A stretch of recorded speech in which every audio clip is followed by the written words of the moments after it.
Ipagpapatuloy pa rin daw ni E.R. Ejercito ang kanyang paglaban sa desisyon ng COMELEC na tanggalin siya bilang gobernador ng Laguna. Ito'y sa kabila ng pagpayag niya na pansamantalang bumaba sa pwesto matapos itong hilingin sa kanya ng tiyuhing si Manila Mayor Joseph Estrada. Makibalita tayo kay Sozi Alamban. Ako'y manikluhod na nakikiusap sa iyo na sumama ka na sa akin, bumaba na tayo, bumaba ka na, at nasa ganon. Alang-alang sa katahimikan at kapayapaan ng lalawigan na mahal mo rin. Ito ang hiling ni Manila Mayor Joseph Estrada sa kanyang pamangkin na si E.R. Ejercito, ang pinababa sa pwestong gobernador ng Laguna dahil sa umano'y overspending sa election campaign. Bandang 10:00 kaninang umaga nang dumating sa Kapitolyo si ERAP. Dumiretso siya sa opisina ng kanyang pamangkin. Nagkaroon sila ng closed-door meeting na tumagal ng 20 minuto. Matapos nito, sabay silang lumabas at nagsalita sa harap ng mahigit 500 supporters ng gobernador. Palaban ang mga naging unang pahayag ni ERAP. Bakit bukod tangi lang ang gobernador ng lalawigan ng Laguna ang bukod tanging sinampling nila? Bakit?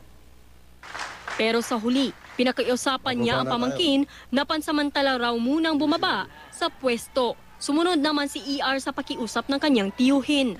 Huwag po kayo mag-alala mga Lagunenyo.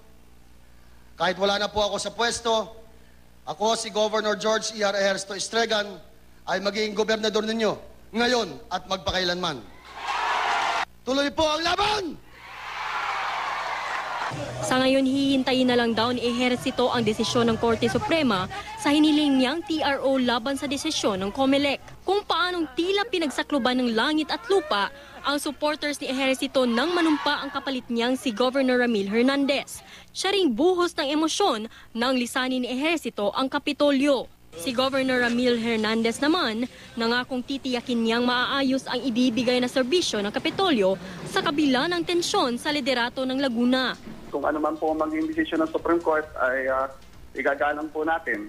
Kapag sinabi po ng Supreme Court na kailangan kong bumaba, ay immediately, hindi na po ako maghihintay ng ilang araw, bababa po ako sa pwesto.